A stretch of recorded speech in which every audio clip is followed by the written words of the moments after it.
first of the week, the gem of the week, when you look at the rankings, of course, in wide receiver Chance Robinson from St. Thomas Aquinas. Yeah. Yeah, so he's the highest rated recruit in this class at present. Chance Robinson, you see the numbers there. He's top 135 in the country, top 25 in the state of Florida, 6'2", 190. So he's got big size to him. Really explosive receiver. He's a guy who waited his turn at Aquinas, playing JV and then varsity, but like didn't even really record. I think he had like maybe 1 or 2 catches as a sophomore, because Aquinas has a stable of guys every year.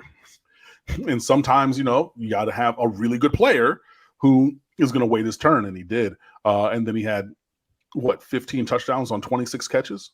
29 for 13. Sorry, yeah, there we go. 13 touchdowns on 29 receptions as a junior. That's pretty damn good, guys. I made the analogy just because thinking back to my own personal history with recruiting. Ivan McCartney, who ended up as a U.S. Army All-American when I was at Miramar, he had 11 touchdowns on 15 catches as a sophomore.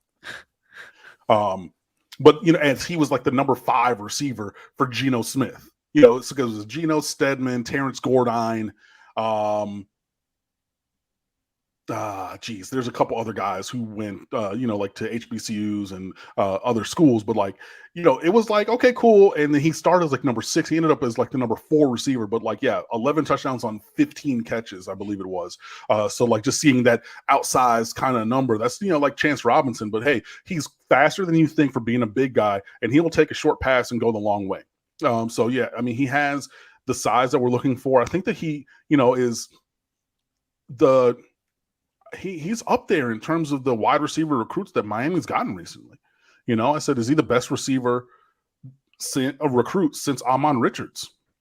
And you can put Ray Joseph up there, but Ray is 5'9", 5'10", and more of a slot. But he has that electric speed. But even with a Brashard Smith, even with these other guys, Chance Robinson is in that conversation for best wide receiver commitment to Miami since Ahman Richards in 2013. I want to say that. So in the last decade, but he has all kinds of talent. He has great size. He can play the X or the Z, be the big receiver.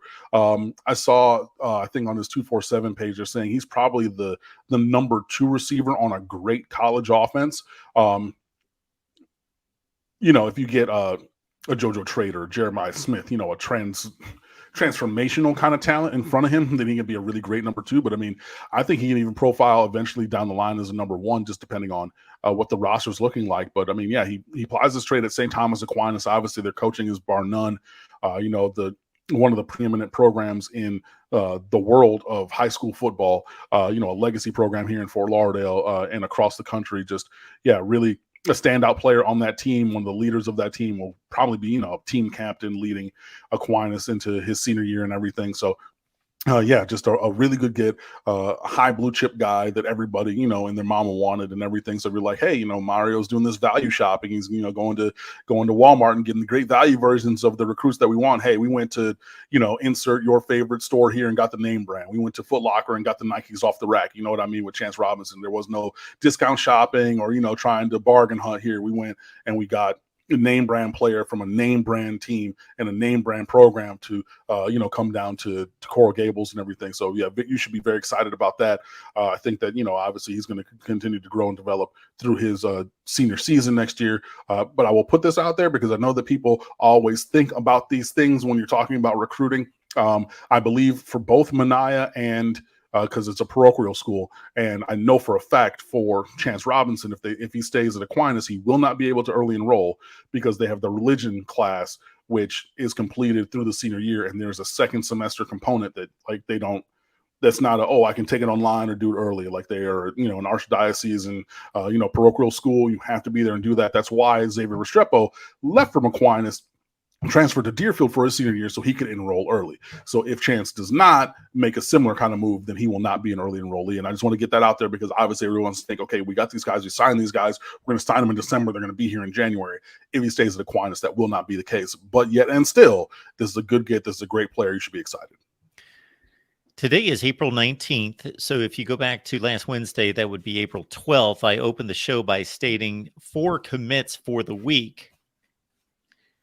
Isaiah Thomas on the 19th, Juan Manaya on the 18th, Chris Wheatley Humphrey on the 17th, Dylan Day on the 16th, Chance Robinson on the 14th. 5 commits on the week. Yeah. So yeah, 5 in the week and 4 the last 4 days. So I've just been pumping out these welcome to the U pieces because it's just every day after day after day after day. So yeah, I mean, a lot of good things, and this is you're starting to bear the fruit that's been planted. You know what I mean? Like we're doing all these, visit days and evaluations and things like that, and having all these guys down for spring practices and the spring game, and all these different kind of things, and you're starting to see tangible results on the trail. But very excited for that, and we'll see where this continues to go.